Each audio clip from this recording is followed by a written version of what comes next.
Baltimore County residents suffer from three severe quality of life issues. We have the second highest number of overcrowded schools in Maryland. We have the second most deadly roads in the state, and more miles of our waters are polluted by stormwater than any other county. In this presentation, I'll share proposed best practices to resolve each of these issues.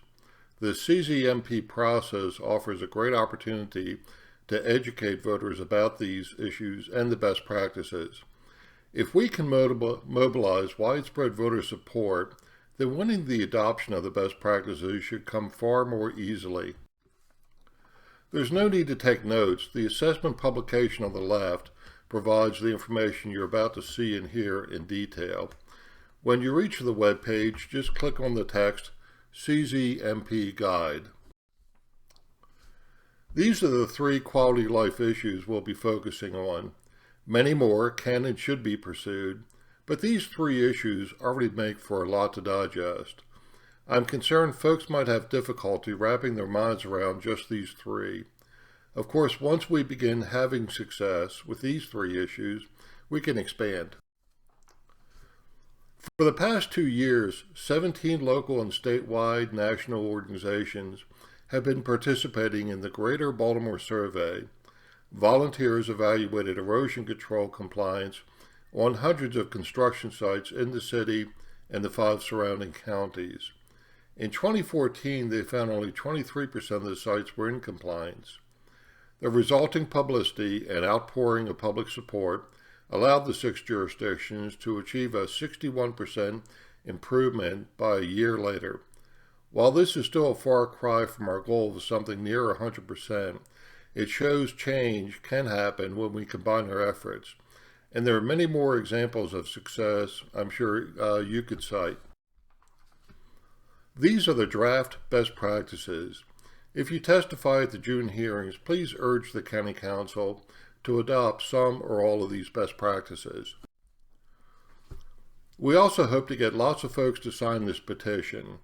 The petition offers the option of supporting one or all of the best practices. About 10% of county residents voted just about every election. These voters tend to determine who wins primary elections. If we can get just a portion of these frequent voters to sign the petition, then the county executive and council will have a much easier time implementing the best practices. You can get to the petition by going to the main web page and clicking on the circled text you see here. We also hope that you urge any groups you support to add their name to the web page as a participating group. Now for a brief explanation of how the CZMP process works. I'll also explain how you can determine if any rezoning requests have been submitted for properties near you. The purpose of zoning is to guide new uses to locations where benefits will be maximized but conflicts with neighbors minimized. For example, you don't put industrial uses next to homes. Here you see Baltimore County's 37 zoning classifications. The zoning regulations set forth the uses allowed in each zone, along with density, setbacks, height limits, and so forth. The 9 districts impose further conditions on how lands assigned to the underlying zone can be used. The comprehensive zoning map process happens every 4 years. Beginning last September, anyone could request a change in the zoning applied to any property in the county. That opportunity has since closed. The Planning Board, planning staff, and the County Council also proposed changes. The Planning Board held their 7 hearings in March. The County Council will hold their 7 hearings in June. To find out if there is a rezoning request or a CZMP issue near you, go to the main CZMP webpage. Click on the Log of Issues and Interactive Map text. When the next window opens, click on the yellow View the Log of Issues map box. Enter an address in the box shown here, or just zoom in on the area of interest to you. When you find an issue you'd like to research, write down the number and put the cursor within the issue boundary. Click your left mouse button, A small window will appear. Click on More Information, and the CZMP log of issues will appear, all 182 pages. You'll need to scroll down the log until you find your issue number. Now we'll look at each item of information provided by the log. First, you see the issue number, of course. Next is the person or organization that submitted the rezoning request, the petitioner. The petitioner responsible for this issue, 3-30, is the highly successful Greater Timonium Community Council. To the right of the petitioner, you see the issue location. On the lower row is the existing zoning classification and the acres of each. Frequently, a property affected by a rezoning request will have several zoning classifications. Next comes the new zoning classification requested by the petitioner and the acreage of each. Finally, the log provides the zoning recommended by the County Department of Planning, then the Planning Board's recommendations, which in this case denies the request and supports the staff recommendation, but don't assume the County Council will follow both recommendations. In many instances in the past, the Council has approved a request even though staff and the Planning Board recommended denial. Now we'll quickly walk through the facts supporting our concern about school overcrowding, traffic congestion, and the quality of waters. These facts are contained in our assessment publication. With regard to school overcrowding, the report on the left provides even more facts than the assessment publication. This report addresses Baltimore County as well as the other 22 Maryland counties. It shows how other counties minimize overcrowding. From this, a set of best practices for curbing future overcrowding are presented. You can get this report by clicking the web page text circled here. Here you see the formula for computing state-rated capacity of a school building. While exceeding state-rated capacity does not necessarily mean that quality of education declines, it certainly doesn't help. This graph from the statewide report shows that Baltimore County has the second highest number of overcrowded schools in Maryland. 78 or 45% of the county's 173 schools exceed state-rated capacity. Only Montgomery County has more. Here's a listing of the 78 Baltimore County schools where enrollment exceeds capacity. We urge you to recommend denial if a rezoning request would increase the number of students attending any of these schools. The exception would be those schools where a capacity expansion is likely to occur before the property is developed. On the left is the Board of Education map of schools. This map shows existing and proposed schools along with other school-related facilities. On the right is a portion of the same map. Symbols have been added to show the 78 overcapacity schools along with the proposed new schools and additions.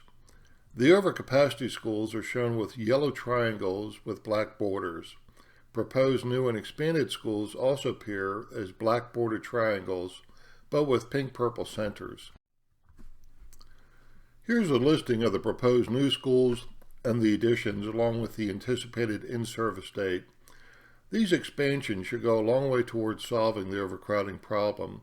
However, as you'll see in the next slide, there's a serious defects in the county law that was supposed to prevent overcrowded schools in the first place.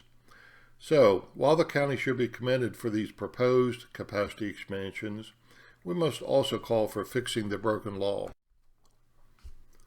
The broken law is the county's Adequate Public Facilities Ordinance. It's found in the portion of the zoning regulation shown here on the left.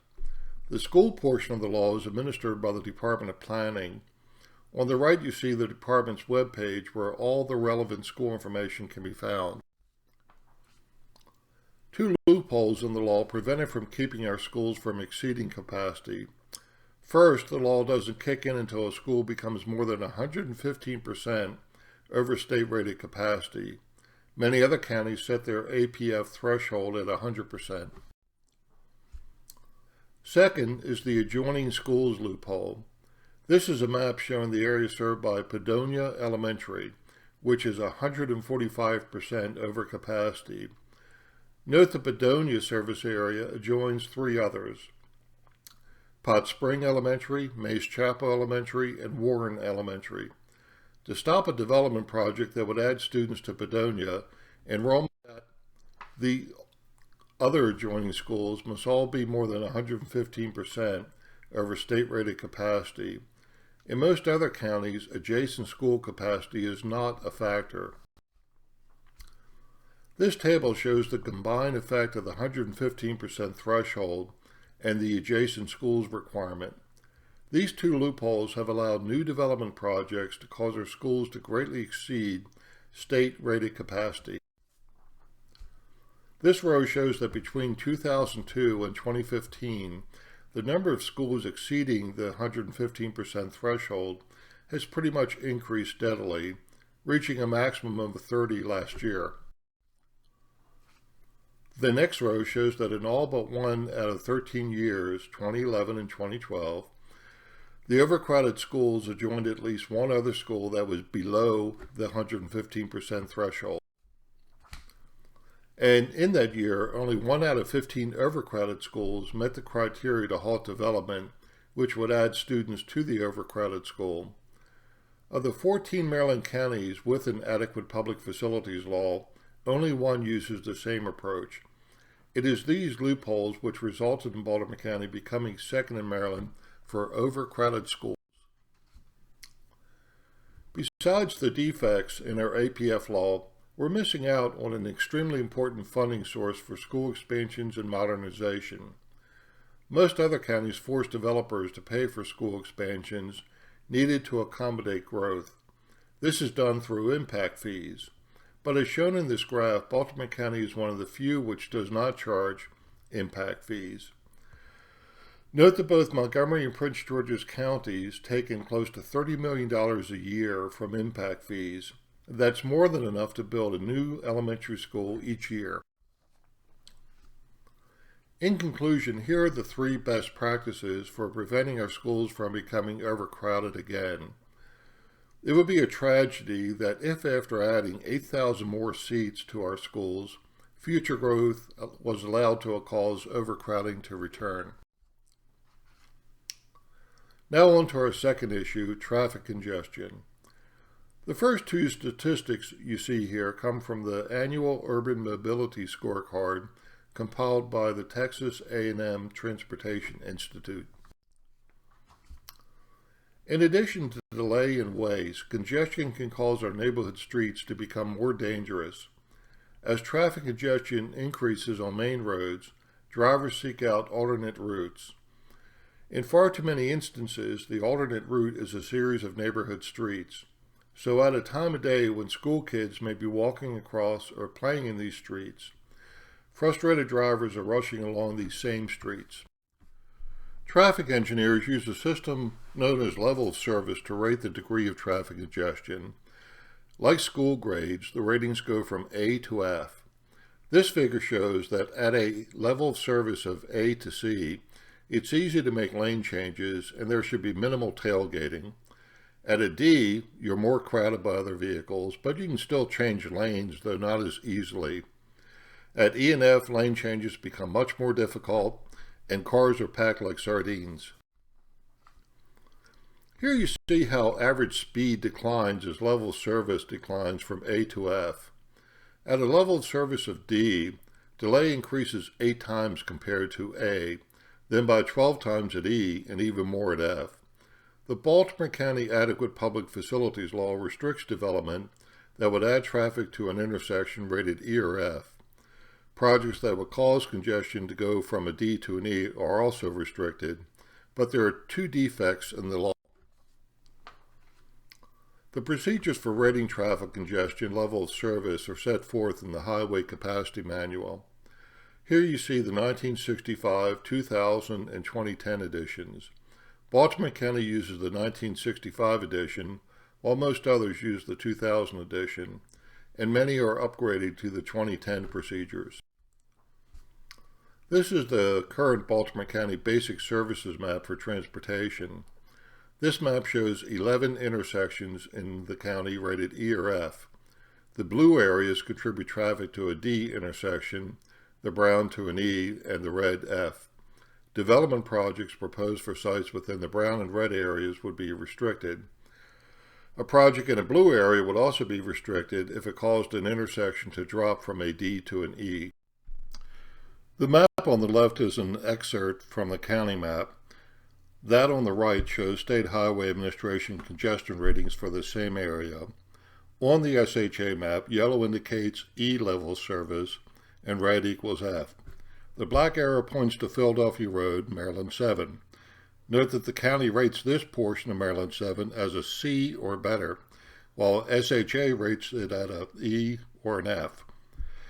With the 1965 procedures, the county identified 11 E or F intersections, while SHA ID'd 57 using the 2000 procedures. And SHA ratings were available for just a portion of the state routes in the county.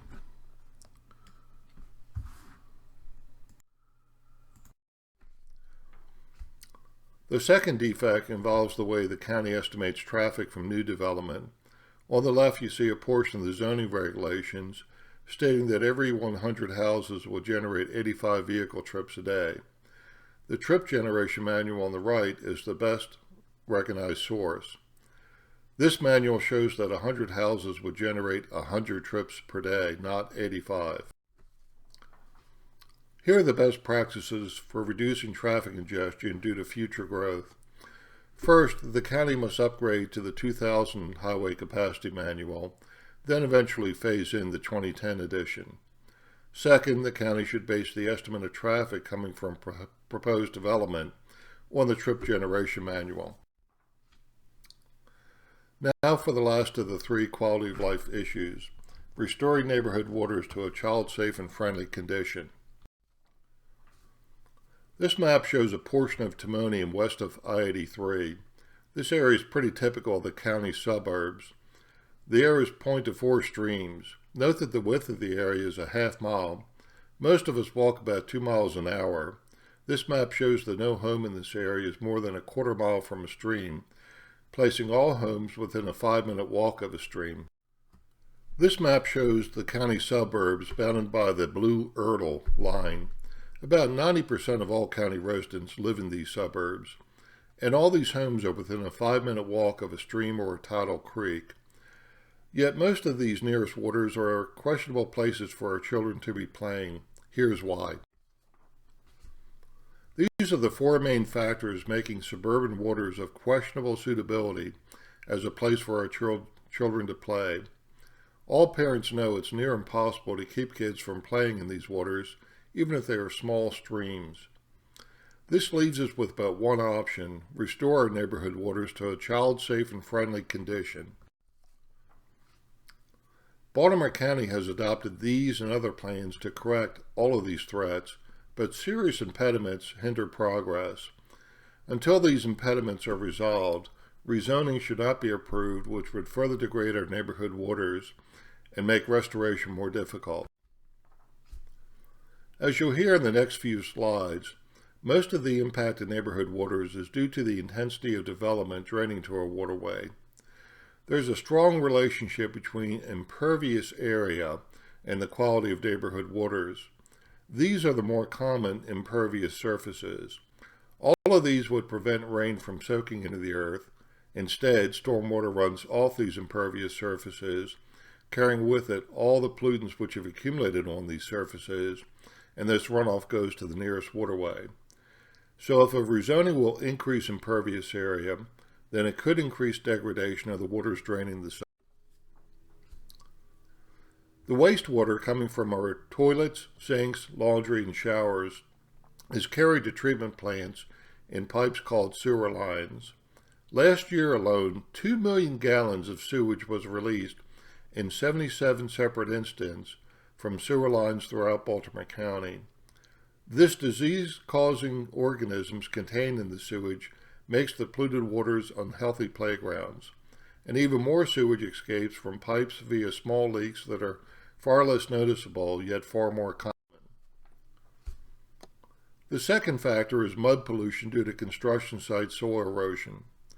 Without good control, a single site can damage 3 miles of downstream waters, with recovery taking 100 years. For each dollar spent keeping mud on construction sites, we taxpayers save $100 in damages avoided.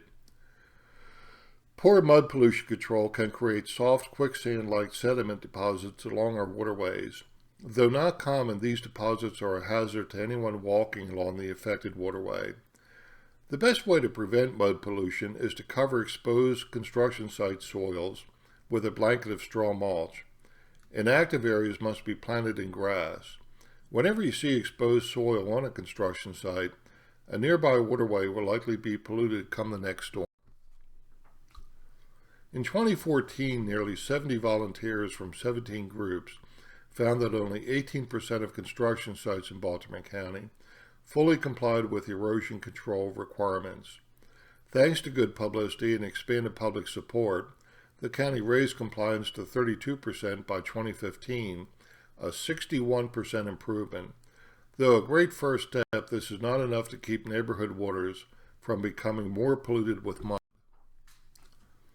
A tremendous amount of pollution settles on rooftops, streets, parking lots, and other impervious surfaces.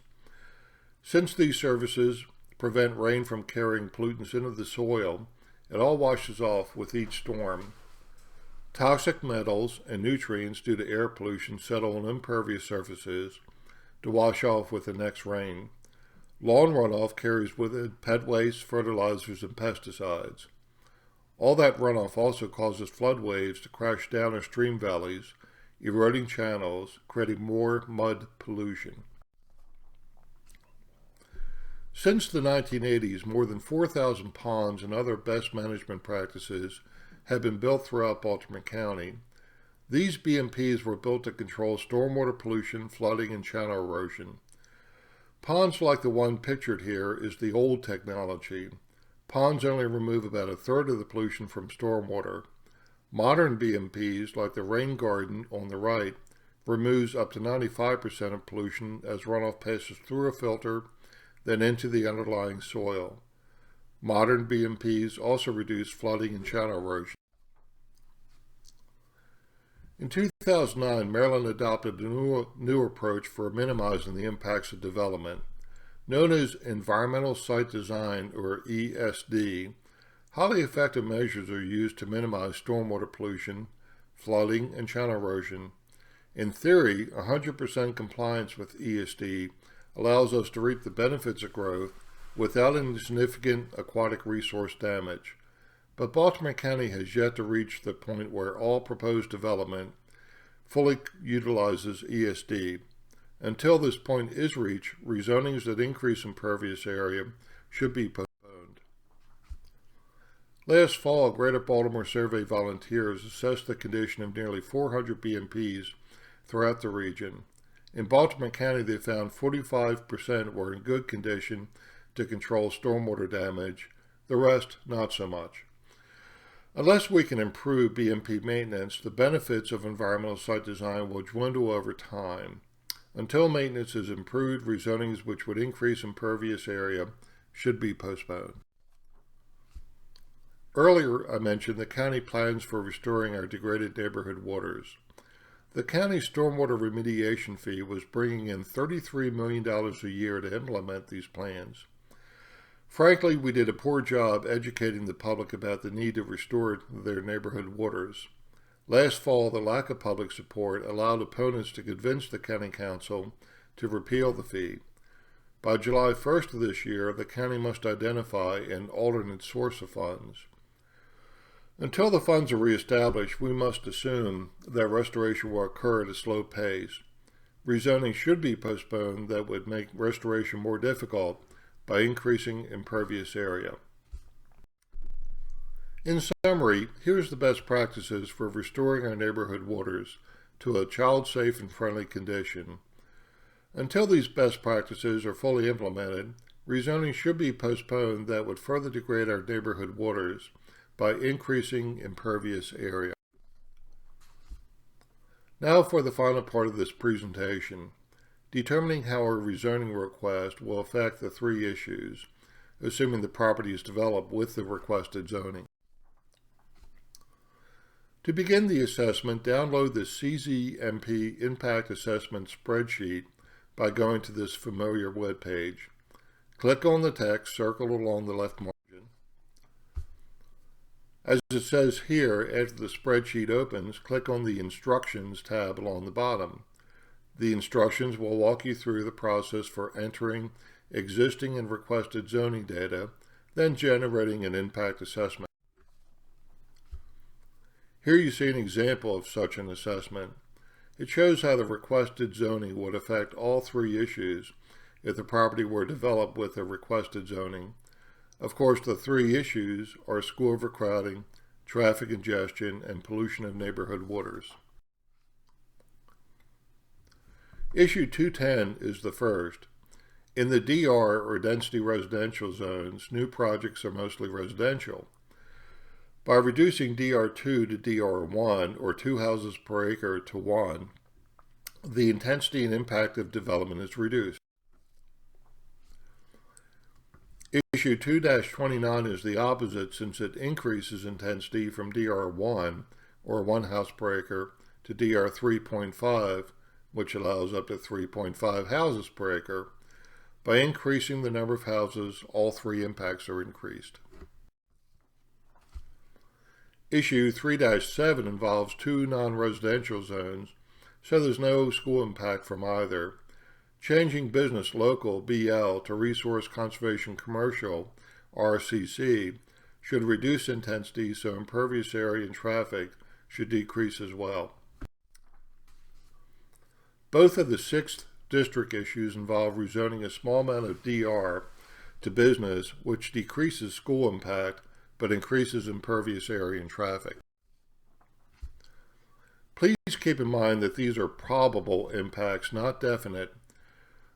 They'll be right most of the time, but not always. Here you see the date and location of the 7 county council hearings. If you submit written testimony or testify in person, please consider urging the council to support some or all of these best practices.